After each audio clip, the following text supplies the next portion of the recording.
Berapa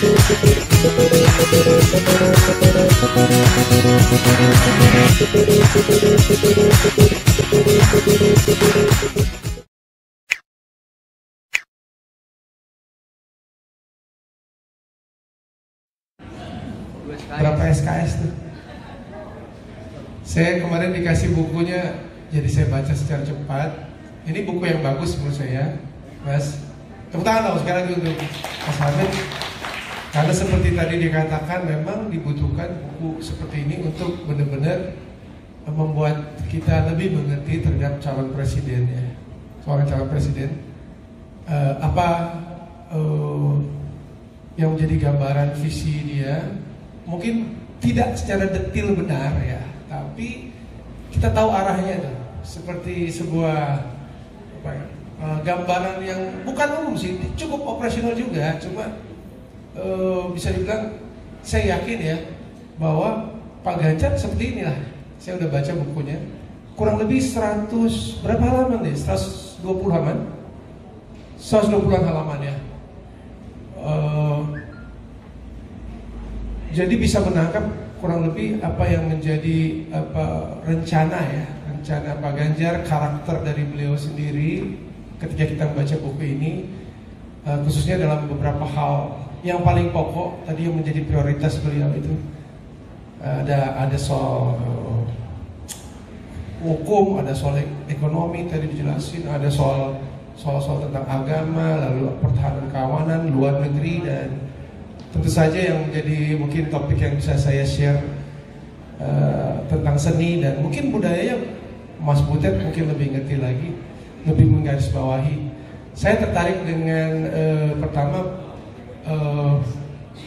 apa yang menjadi visi beliau tentang seni ya, seni budaya. Pertama, dalam satu tulisan itu Pak Ganjar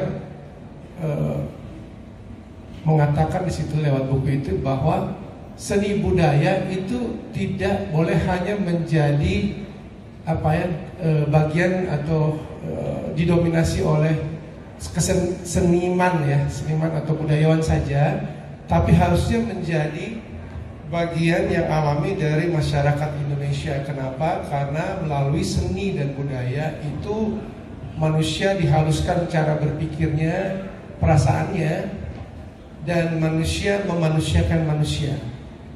Nah ini menarik. Manusia hidup memanusiakan manusia itu kebetulan sama dengan prinsip utama di mana saya berasal dari Sulawesi Utara. Kalau Anda ke airport itu ditulis gede-gede itu. Sitou, timou, tumou, tum. Artinya manusia hidup untuk memanusiakan manusia lain. Dan seni budaya adalah alat yang, atau bisa dibilang begitu ya, untuk memanusiakan manusia, baik diri sendiri maupun masyarakat. Saya percaya itu karena saya juga berasal dari komunitas seni ya. Dari situ saya kira Pak Ganjar punya pengertian buat kita itu benar. Karena manusia memiliki satu pikir yang ada di kepalanya, ukuran kebenaran itu berbeda-beda. Ada bagian artikan soal etika, estetika, dan yang kedua saya tertarik selain daripada tadi bahwa Pak Ganjar menjelaskan bahwa seni itu begitu penting, karena itu memiliki posisi strategis dalam masyarakat ini untuk menghaluskan kita, apakah itu seni musik, film, drama, teater, monolog, sastra dan sebagainya. Itu akan menghaluskan itu jadi tokoh, kayaknya menjadi tokoh titik tolak beliau ya. Kedua yang saya garis bawahi adalah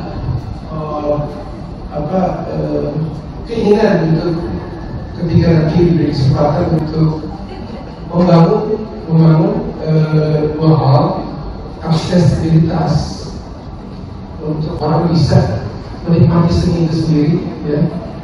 Mungkin perlu juga bisa berupa infrastruktur baik fisik maupun digital gitu ya. Dan juga itu satu lagi adalah distribusi daripada seni itu. Distribusi itu menyangkut tadi itu mungkin bisa berupa misalnya satu platform, kalau dalam konteks musik platform yang kita miliki gitu ya. Indonesia miliki yang pada akhirnya bisa memberikan nilai ekonomi yang lebih wajar kepada insan musik. Ini adalah dua saja, aksesibilitas dan juga infrastruktur daripada seni itu sendiri. Saya sudah pernah juga ada kesempatan untuk bicara dengan beliau, paling tidak 1 kali 2 kali. Dan memang betul ada yang seperti itu. Waktu itu saya jelasin ya. Jadi akhirnya sejarah dengan buku ini gitu, sejarahnya. Dan ya nggak mau ini benar. Jadi keinginan untuk membuat seni atau industri seni dan budaya itu bisa diakses oleh masyarakat itu serius.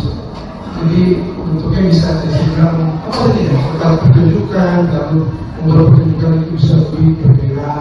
Bagaimana soal perizinan, dipermudah, jangan dipermainkan, gitu. Kan zaman sekarang kalau bikin pertunjukan itu sosok gampang gitu. Dengan sih harga aja mahal gitu. Kalau mahal terus tegas jelas sesuatu jadi bisa bermain. Jadi ini harus ditertibkan. Di Singapura, kalau saya bilang cuma $30, kita masuk aja ke satu software portal untuk perizinan, selesai semua. Di sini bisa jadi waduh, banyak dari pokoknya. Jadi ini masih dipermudah. Apalagi di dalam gedung-gedung pertunjukan yang memang sudah dijelaskan untuk seni. Kalau kita konteksnya misalnya pertunjukan di luar, di lapangan bola, itu masih bisa dipahami ya bahwa ada mekanisme yang itu berhubungan dengan keamanan. Tapi kadang-kadang bahkan di gedung kesenian pun tidak mudah. Ini yang lucu. Ini harus tadi aksesibilitas harus dibangun, kemudian garis distribusi yang baik gitu ya. Belakangan teman-teman sastrawan ini minta Dewi Lestari supaya tolong itu pajak royalti kok 15% sih gitu. Atau berapa persen itu ya? Kan sekarang jadi kecil, cuma berhasil dari kecil jadi 6%. Kalau masuk sekitar ya kita ini nggak berubah karena itu masalah aksesibilitas seni juga budaya juga. Saya pikir keinginan ini juga berubah dengan pembangunan daripada gedung musik atau gedung seni teater di mana-mana. Paling tidak di seluruh provinsi atau mungkin juga di daerah tinggal juga. Dan tentu saja bukan hanya gedungnya yang dibangun, tapi bagaimana program untuk kurasi daripada acara-acara di situ sehingga menghasilkan budaya pertunjukan yang sehat untuk para musisi. Saya kira beliau juga ngerti kok seniman itu kan bukan manusia pencari duit yang heran, tapi mereka perlu duit. Saya kira gitu. Seniman itu bukan orang yang hidup untuk cari duit banyak. Seniman itu hidup, perlu hidup untuk dapat uang juga untuk menghasilkan seni lagi. Syukur-syukur kalau bisa menghasilkan lebih banyak. Nah, kemarin dia sempat ketemu dengan Pak Ganjar sampai dengan ini dia menjanjikan dulu infrastruktur yang baik. Misalnya dalam hal platform digital. Sejauh ini kita tergantung sekali dengan platform digital musik, ya, konteks musik dari luar negeri. Mungkin Bapak Ibu sekalian belum tahu berapa yang seniman musik dapat dari 1 kali play itu. Kurang dari 10 karat. 1 kali play itu 10 karat itu punya barang. Mungkin artisnya. Jadi kalau Anda punya master, hak terhadap master, rekaman mungkin Anda sudah 10 karat. Tapi kalau Anda hanya artis, itu hanya 4 karat 1 kali play. Bisa bandingkan dulu orang di CD harganya bisa 30.000, 50.000 ya, akhirnya. Itu kan banyak tuh, 50.000. Artisnya mungkin dari 50.000 dapat 10%, sekitar 5.000. Saya kalau 5.000 hanya 1 CD ya, dapat 5.000 atau 4.000 kan. Sekarang 1 kali play 4 karat, ya. Kalau katakan orang memutar satu album itu paling-paling kalau udah dengar semua 10 lagu itu paling-paling dengar hanya 10 lagu. Berarti 10 kali dikali 4 kali dan 40 perak. Berarti 400 perak. Kurang, gitu kan? Kurang. Kalau saya tidak salah itu. Jadi memang kita perlu negosiasi yang hebat, yang bagus dengan pihak-pihak pemilik teknologi di luar sana itu supaya pembagian daripada kebutuhan ekonomi ini bisa lebih dirasakan gitu, oleh komunitas industri musik. Nah itu perlu power dari negara. Itu perlu power. Di Amerika sendiri ada yang namanya Modern Music Act, Modern Music Act, karena beberapa aturan tentang industri musik itu sudah dikontekstual lagi ketika teknologi digital itu memasuki eranya. Jadi beberapa deal itu tidak ada lagi. Jadi kemudian kalau kita Amerika itu membuat Modern Music Act untuk mengakomodasi ini. Dan saya masih ingin negara ini juga tanggap terhadap itu, khususnya dalam pengaturan soal undang-undang soal tata laksana tata kelola ya, itu tata kelola. Nah dari sampai saya baca, saya melihat bahwa Pak Ganjar itu kesitu arahnya. Kenapa? Dalam satu tulisan yang saya baca itu dia mencontohkan soal film ini ya, film ini lucu tuh ya, misalnya dia tulis. Jadi tidak proses musik, tapi visi beliau bahwa dalam seni itu kita perlu kebebasan yang cukup, kebebasan ekspresi yang cukup. Jangan negara atau pemerintah masuk terlalu jauh. Contoh di dalam buku itu bahwa film Unil yang tadinya menarik, ya, punya banyak penggemar, ketika banyak pesannya, banyak apa ya, himbauan dan sebagainya, jadi orang menarik.